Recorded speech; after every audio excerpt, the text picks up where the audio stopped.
So joining us for today's panel, we have Dr. Luisa Brumana, who is the Regional Health Advisor of UNICEF Latin America and the Caribbean region. In this position, she overlooks UNICEF's programs in health, nutrition, and HIV in the region, as well as child road injury prevention. Furthermore, she is a UNICEF global lead in relation to non-communicable diseases. Thank you for joining us today. Next, we have Miss Beatrice Marciari, who is 14 years old and in 9th grade at Bryn Mawr School in Baltimore, Maryland. Before falling ill suddenly in March 2017, Beatrice was an active athlete and musician, participating in many musical art forms and running cross-country. While Beatrice's disease is certainly not the most ideal, she was diagnosed with psoriatic arthritis in May 2018. She continues to push through with a positive attitude and hopes to raise awareness for herself and other young people who struggle with chronic debilitating autoimmune disease. Thank you so much for joining us today, Beatrice. Finally, we have Mr. Lars Fruergaard, President and CEO of Novo Nordisk. Lars joined Novo Nordisk in 1991 as an economist in healthcare, economy, and planning, and rose to several different positions working in several different regions of the world, eventually becoming CEO and president of the company in January 2017. Thank you for joining us today. Dr. Brumana, the first question is for you. How is UNICEF focusing on NCDs, especially in Latin America? Thank you very much.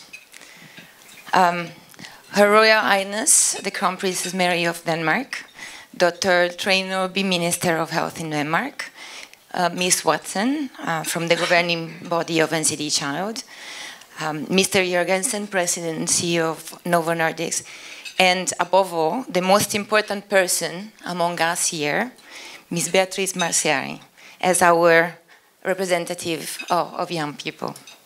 It's really a great honor for me to be here today to talk about UNICEF and what we believe our role needs to be in NCDs. I've been introduced already. I work in the Latin American and Caribbean Regional Office since 2014. But then from the viewpoint of my region, where some of the risk factors of NCDs, such as child and maternal overweight, obesity, are public health concerns, I have been leading UNICEF in the process of strategic engagement and mainstreaming of NCD prevention into our institutional priorities, strategies, and programs. I want to talk about 3 key points, which represent not only UNICEF's most recent positioning and thinking, where I think we believe we can have a comparative advantage and we can add something to the collective action on NCDs, but also they represent my deepest personal and professional belief. First, early prevention of NCDs and risk factors, in particular looking at the period between conception and adolescence, is possible.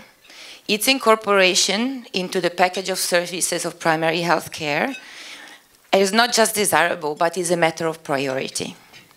The epigenetic transmission of increased risk of NCDs, or in simpler words, the effect of health and nutrition status of a mother-to-be and a father-to-be onto their offsprings, is well known and scientifically proven.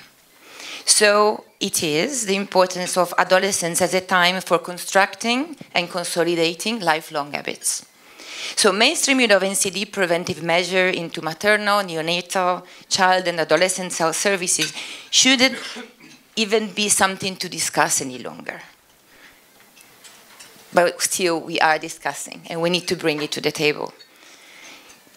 How can any health ministry and health service providers justify not using the opportunity of antenatal care visits to counsel a pregnant woman and her partner about the avoidance of alcohol and tobacco exposure, for example, or the delivery, postpartum, and first year of life to be used as an opportunity to protect and promote exclusive breastfeeding? Or how can we not invest in the incorporation of the HPV vaccine for girls and boys into the vaccination calendar.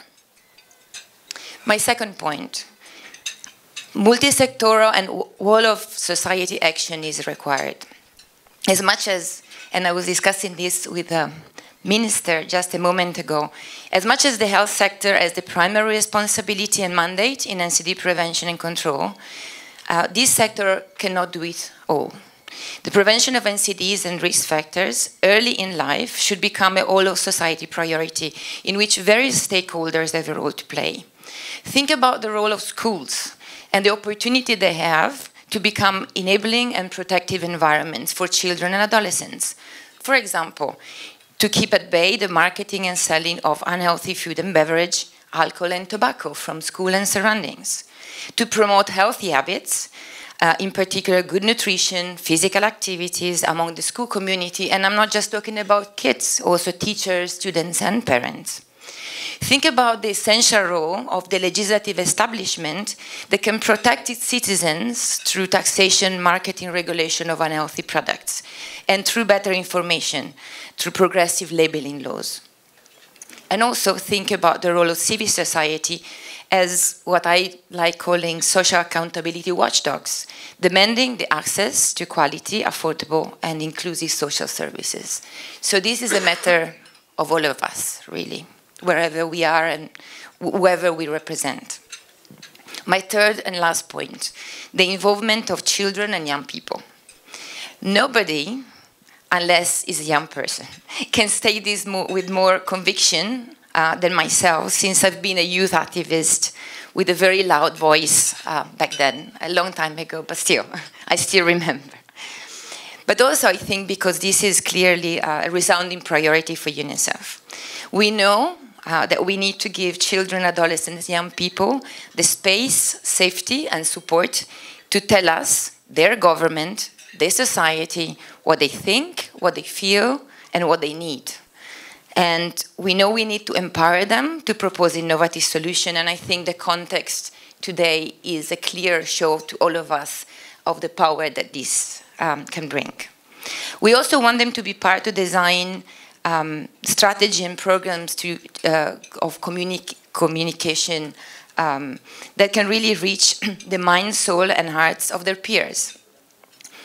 As we say in UNICEF, nothing for us without us.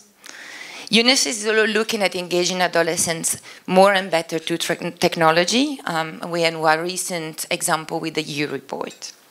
Yesterday, there was a launch of the initiative Generation Unlimited, and these are only just examples of the importance that UNICEF is putting in scaling up known and innovative solutions with and for young people. I'll stop here. With this, I thank you again for having me here. It's a great, great honor and a pleasure to be with all of you. And thanks to the organizer for inviting me.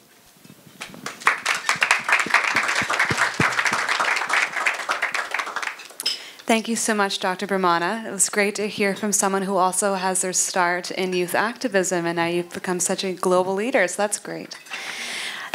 Ms. Marciari, the second question is for you.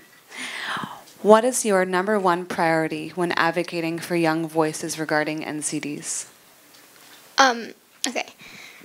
Thank you. Good morning. My name is Beatrice Marciari.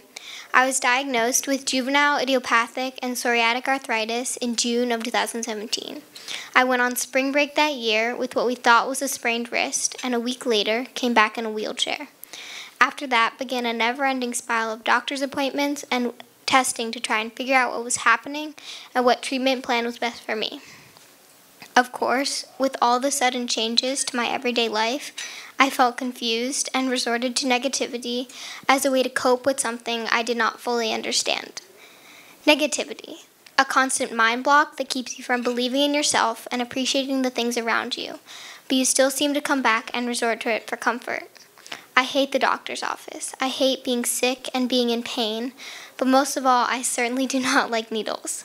However, as much as I hated all of those things, I was and still am so extremely grateful that I even have the opportunity and fortune to have an ever-growing team of doctors and have access to all the medications needed to make me feel as best I can. Don't get me wrong. I'm so lucky to be in a place where my family and doctors can support me and help me without even a second thought.